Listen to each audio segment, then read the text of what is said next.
Assalamualaikum warahmatullahi wabarakatuh. Apa kabarnya teman-teman? Balik lagi di kajian online. Hari ini kita bakal sama-sama menyimak pernyataan langsung Menteri Pertahanan atau Presiden terpilih Republik Indonesia Prabowo Subianto di KTT luar biasa Jordania khusus membahas tanggap krisis Gaza.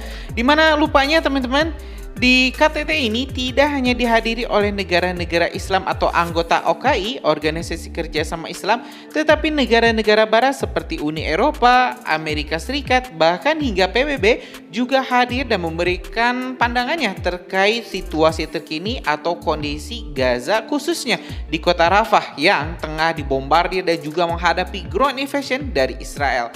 Ya teman-teman, dalam pernyataannya Bapak Prabowo kembali menegaskan poin-poin utama yang disampaikannya di Shangri-La Dialogue 2024 di mana Pak Prabowo menekankan two-state solution tetap menjadi solusi utama dan satu-satunya untuk menjaga perdamaian agar Israel dan juga Palestina bisa hidup berdampingan. Selain itu, Pak Prabowo juga dalam penyampaiannya menegaskan bahwa Indonesia akan dan ingin mendorong pengiriman pasukan perdamaian untuk menjaga kestabilan keamanan di jalur Gaza. Dan ini teman-teman dikatakan oleh Pak Prabowo di hadapan delegasi Uni Eropa yang diwakili oleh Ketua Komisi Uni Eropa dan juga Menteri Luar Negeri Amerika Serikat Bill Clinton.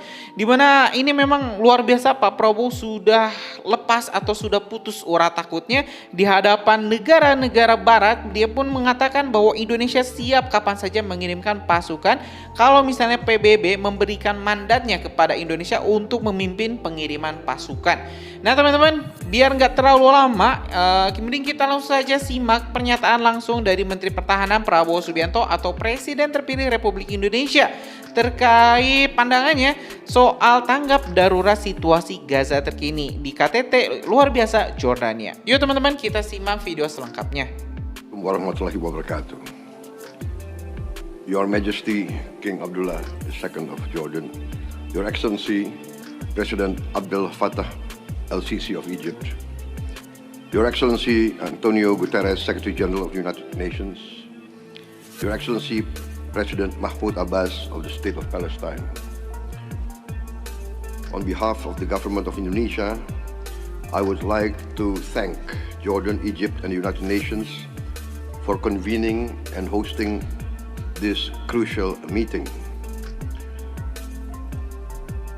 The government of Indonesia and the people of Indonesia express once again the strongest support for an independent and sovereign Palestine as the real solution to this conflict in Palestine and in Gaza.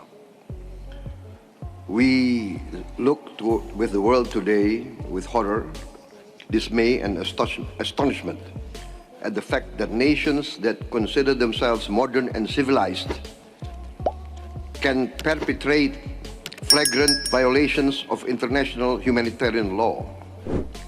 The targeting of civilians and civilian infrastructure is in direct violation of the laws of modern warfare. We call on both sides to respect the laws of warfare. We call on all great powers to use their great influence to enforce the Convention of International Law. We call on the findings of the International Court of Justice to be enforced. The humanitarian catastrophe unfolding before our eyes must be addressed immediately. Indonesia was one of the first to support the proposals recently announced by the President of the United States, Mr. Biden. This calls for an immediate ceasefire and subsequent phases leading to a real and lasting solution to the Palestine issue. Indonesia is ready to contribute to all efforts that can lead to this ceasefire, this immediate ceasefire, and to take part in all the phases following such an immediate ceasefire. We will significantly increase our contributions to UNRWA and other immediate humanitarian assistance. We are ready to deploy more medical teams and a field hospital to operate in Gaza.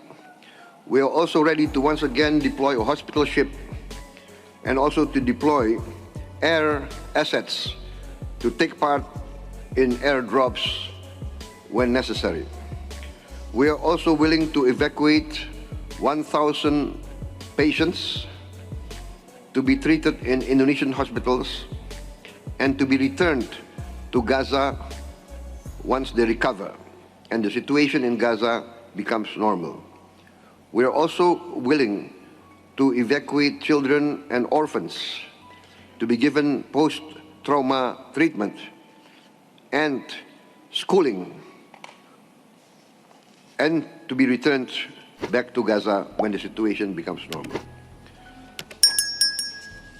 Ladies and gentlemen, although we are willing to support and contribute to all these efforts, the final solution to this problem is a two-state solution.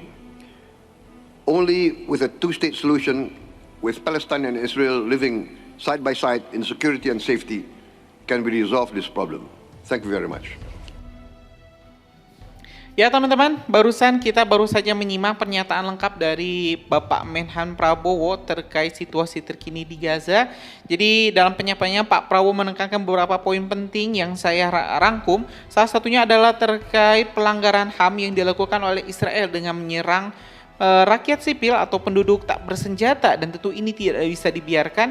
Dan yang paling utama di sini adalah terkait ceasefire dan juga solusi dua negara, di mana ini menurut Indonesia adalah salah satunya opsi terbaik untuk menjaga kedua bangsa ini bisa berjalan beriringan dan juga bisa hidup berdampingan, yang di mana Israel mempunyai negara dan juga Palestina mempunyai negara.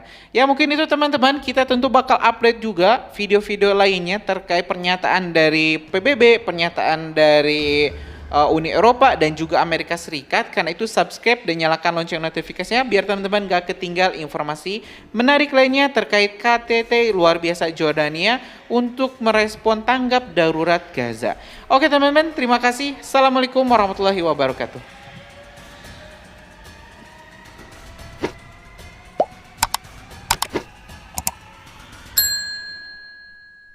Warfare. We call on all great powers to use their great influence to enforce the Convention of International Law. We call on the findings of the International